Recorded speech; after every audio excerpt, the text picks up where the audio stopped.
ہم نے بجلی کے مسئلے کا معائنہ کیا لیکن کسی قسم کی خرابی نہیں ملی۔ تکنیکی طور پر ہم اس قابل ہیں کہ کسی بھی قسم کی خرابی کو دور کر سکتے ہیں۔ ہم محل میں برقی کمکمے لگانے کے لیے آپ کے حکم کے منتظر ہیں۔ اگر اس کا معائنہ کر لیا گیا ہے اور اس میں کوئی نقص نہیں ہے تو پھر سب سے پہلے مدینے میں پیغمبر صلی اللہ علیہ وآلہ وسلم کے روزے پر برقی قمقمے لگنے چاہیے۔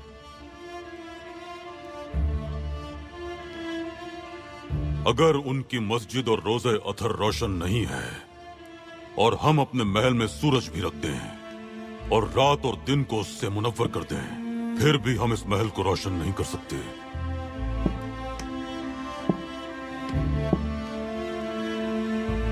سلطان معظم، اگر ہم پورے جذبات، احساسات، اہمیت، لطافت اور خوبصورتی کا مظاہرہ کریں تب بھی یہ کافی نہ ہوگا۔ کون سی خوبصورتی اور لطافت پاشا؟ خوبصورتی لطافت کے حامل صرف ہمارے پیارے نبی ہیں۔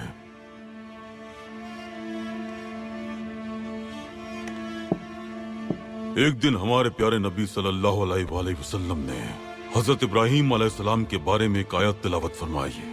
اے اللہ، انہوں نے بہت سے لوگوں کو گمراہ کیا،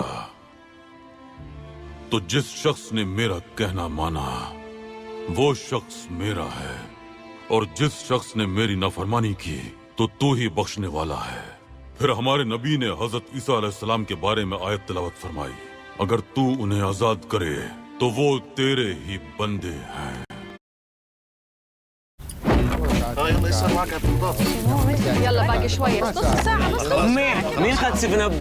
اگر تو انہیں آزاد کرے تو وہ تیرے ہی بندے ہیں،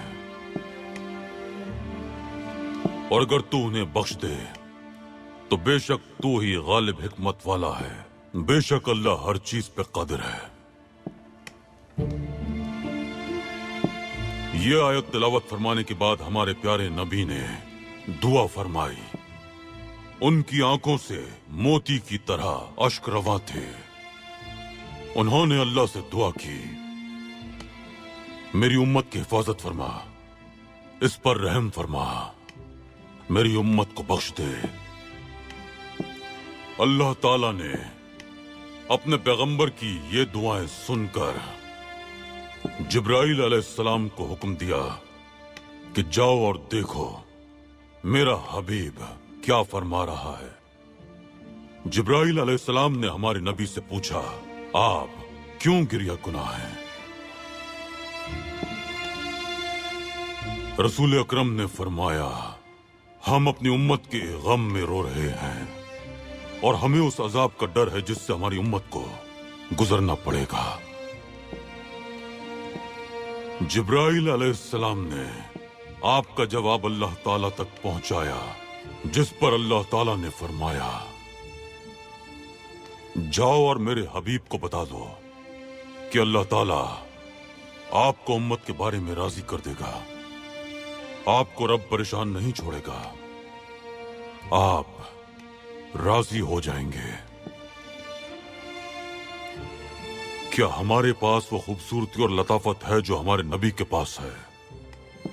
کیا ہماری دعا نبی کی دعا جیسی ہے؟ کس نے ہمیں ہمیشہ نصیحت کی اور دن رات دعا کی؟ راتوں کو جاگ کر میری امت کہہ کر رب کے حضور دعا کرنے والے پیغمبر جیسی لطافت کسی کے پاس نہیں ہے پاشا۔ آپ نے درست فرمایا۔ یہ انہی کی شان ہے پاشا، انہی کی شان ہے۔ آپ نبیوں کے سردار، دو عالم کے سرکار ہیں۔ غریبوں اور بے سہاروں کا سہارا آپ ہی ہیں۔ دیوان الہی میں آپ کا مقام افضل ترین ہے۔ آپ حبیب کبریا رحمت للعالمین ہیں۔ آپ احمد و محمود و محمد ہیں میرے حضور۔ حق کو جس نے بلند کیا وہ ہے میرے حضور۔